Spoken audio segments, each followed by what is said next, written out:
Please help support the channel by visiting our Amazon store, affiliate link below. Hey, what's going on, everybody? My name is Matt Jarbo. This is the Mundane Matt channel, and NeoGAF, 24 hours later, is still a roaring dumpster fire. Tyler Malka is MIA, nowhere to be found. NeoGAF.com is currently down. You can't even access anything. It's gone. It's done. People are flooding out in droves. The internet, the gaming side of it at least, is erupting into chaos. And Gamergate has been once again vindicated as not being the bad guys here. Because for years we were called the bad guys. People like Tyler referred to us as bad guys, but we're not. We've been able to hold our heads high and go, no, we're not bad. You guys are.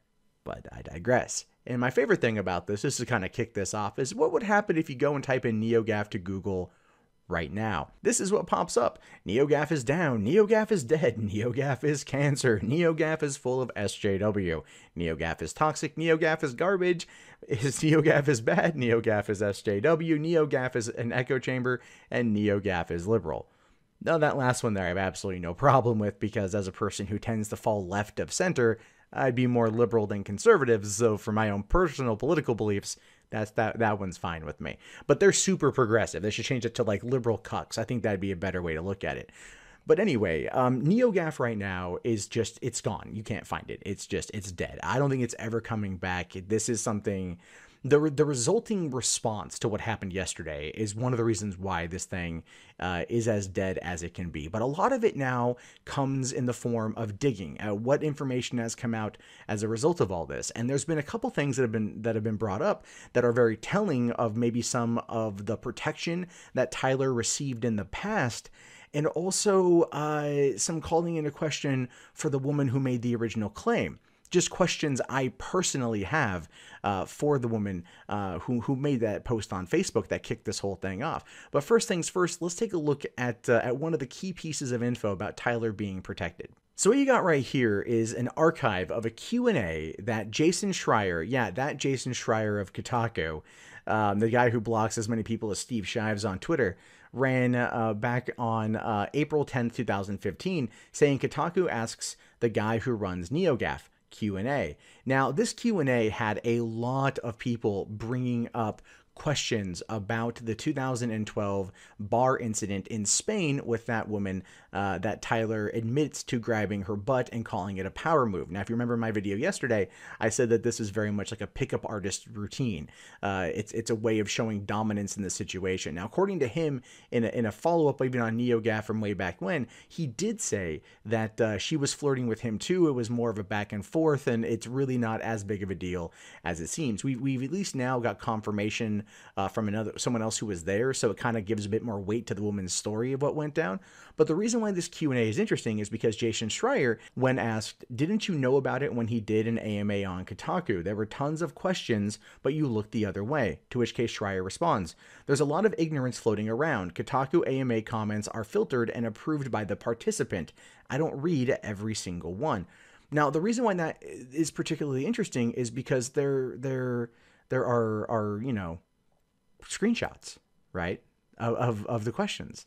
Like over here, from NeoGAFer to Jason Schreier on the same day, April 10th, 2015, saying, please explain why you sexually assaulted a woman in Spain 2012. This is factual info reported by Slate in the past few months. You've never answered or apologized for this. Your site prides itself on being socially conscious and progressive, and yet you, the owner, behave like a total hypocrite and sexist pervert. And this is pending approval. This one right here from Looking for Answers to Jason Schreier. That's again, I want that to kind of be brought up here. When he says there's a lot of ignorance floating around, Kotaku AMA comments are filtered and approved by the participant, I don't read every single one. So either this is going to Schreier's personal account and Tyler Malka is then being able to control that, or Jason is full of crap and wants to push a narrative.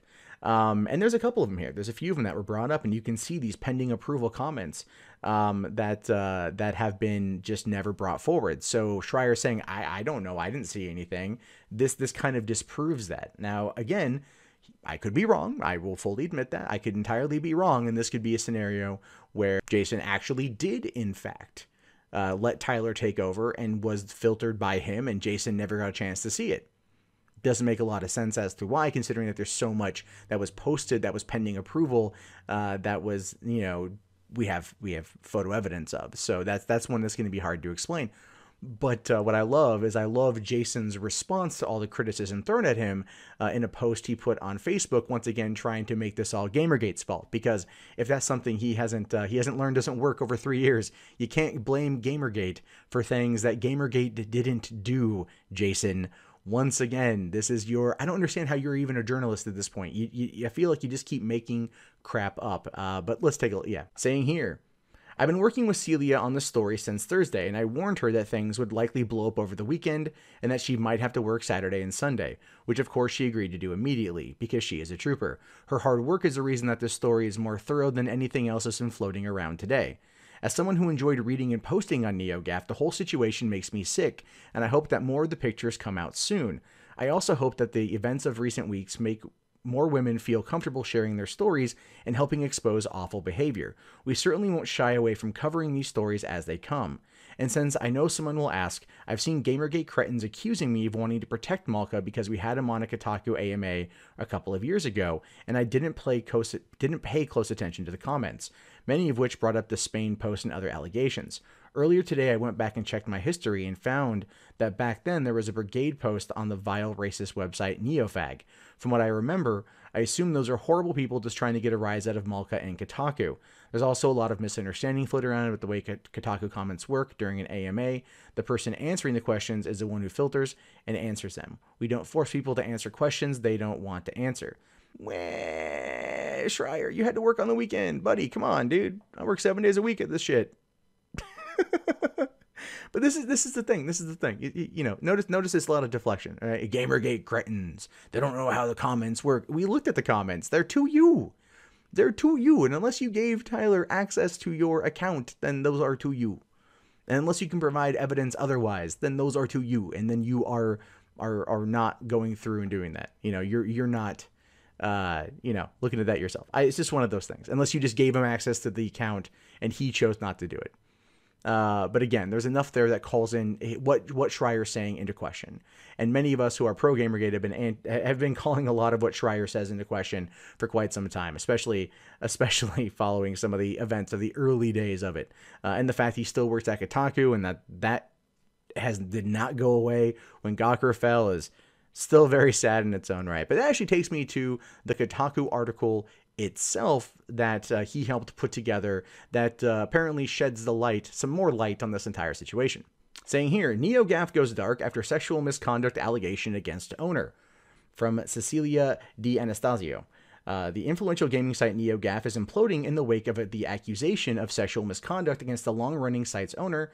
Yesterday, around a dozen NeoGAF moderators, more than half according to 2 sources, quit their post there, and the website has been down for over half a day following a string of threads in which users requested bans, flooded the forums with angry posts, and declared that they were quitting.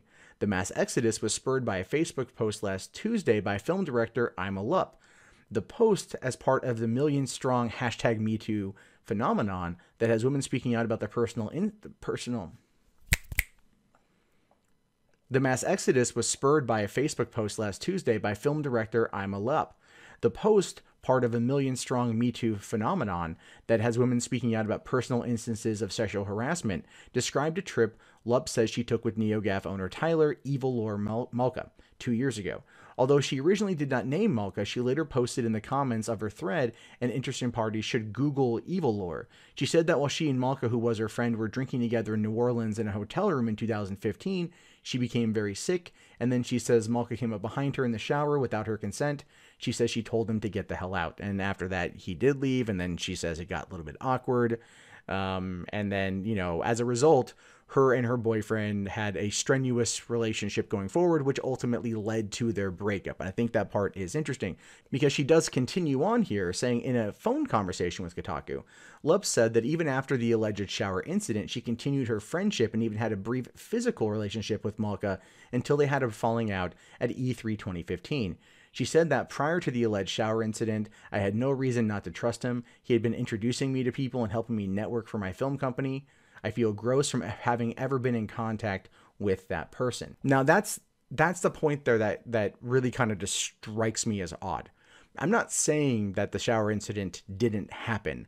I'm not saying that it wasn't highly inappropriate, but it almost feels like it didn't matter, because she says in that follow-up, in that Facebook post, that she wasn't cheating on her boyfriend. She didn't cheat on her boyfriend, but the stress from that event caused them to break up. And then she had a physical relationship with Malka afterward because he was helping her. Well, not because of, I don't want to put words in her mouth, but at the same time, she was networking with him using his connections in order to, you know, get her film career off the ground in Los Angeles, get her film company going off the ground in LA. And I took a look at her IMDb page, and there's, you know, some credits. It's about, you know, not much, mostly short film work, some production work here and there, but nothing that you would call significant in terms of that expansive career. And trust me, this is coming from me. You can look at my IMDb and see that I've got very little on there. So I totally get it.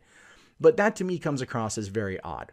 It doesn't, it's one of those things where it's like and I've talked about this with the Bill O'Reilly situation and other aspects of it as well, where you've got people that come out and they make these claims, these #MeToo things, and then you find out other elements of the story that come across as very awkward.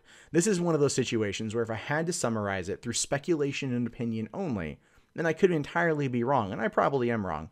But what my gut's telling me here is that this is a situation of which case they had the relationship, and then it broke up around E3, and then he stopped helping her network, and that's that. But she was with him in New Orleans in April, and then broke up with her boyfriend. E3's in June. They had a physical relationship. I'm not saying anything. I'm not going to suggest anything. I'm really pointing out the timetable is odd. The timetable, her explanation, odd. You can take from that what you will. The situation with Tyler Malka is one that was, I think, long coming. I think it was something like this has been brewing for a while. My biggest problem with the #MeToo is that while there are many instances of sexual assault and sexual harassment that have happened, and people need to speak up for it, absolutely, what we start seeing are witch hunt territory, and people that will start turning their attention on people like Tyler. People like Tyler who, for all intents and purposes, are probably every bit as bad as they're claimed to be. But at the same time, it's kind of like you can almost see extra motivations coming into play here. And especially when it comes to Hollywood and when it comes to internet celebrities and when it comes to these sort of things, which is one of the reasons why I do highly suggest that when these situations appear, it is best to take them with a grain of salt. You know, Tyler is being mobbed on by the internet. And I think a lot of people were wanting to do this because he is such a jerk, and myself included. And I'm not going to say I'm any better, but when I was reading this interview with her, reading her response, reading what she was talking about, my first thought was, oh, son of a bitch, right? Like, did we jump on him too fast for this? Right? Did we jump on him too fast? Is there evidence there that is going to suggest that maybe it's not all what it seems? Because her original post and her follow-up interview are night and day. They're almost night and day. And that is something that really kind of strikes me as odd and strikes me as problematic and makes me have issues with the amount of trust I'm willing to give in the situation. And it's like I said before, and I will say it again, all it takes for Me Too and any other surrounding hashtag like it and this entire movement right now to call out sexual predators in any industry to fall flat on its face and turn the tide of public opinion is for one of these situations to be proven as horrifically false, and it will discredit everything else. And here you've got something that, while maybe not wholly discrediting, definitely puts some suspicion on the story. It makes you really question if everything is as what it seems. So going forward, the best course of action, I think, would be to kind of take it all with a grain of salt, and still, I don't have any problem laughing at Tyler's misfortune. I'm trying to be objective there. I'm not. I hope NeoGAF continues to burn, because I'm totally okay with that. Hey guys, that wraps up this video. If you'd like to leave a comment, please do so below. I love to read your guys' input. Be sure to hit that thumbs up button. It really does help me in the YouTube algorithm. If you want to support the channel, there's the Amazon affiliate store, there's PayPal, there's Patreon, there's Bitcoin. And if you're bored and you want something else to watch, check out 3 Buck Theater up here. My name is Matt Jarbo. I will talk to you guys later. Have yourself a wonderful day. Peace out.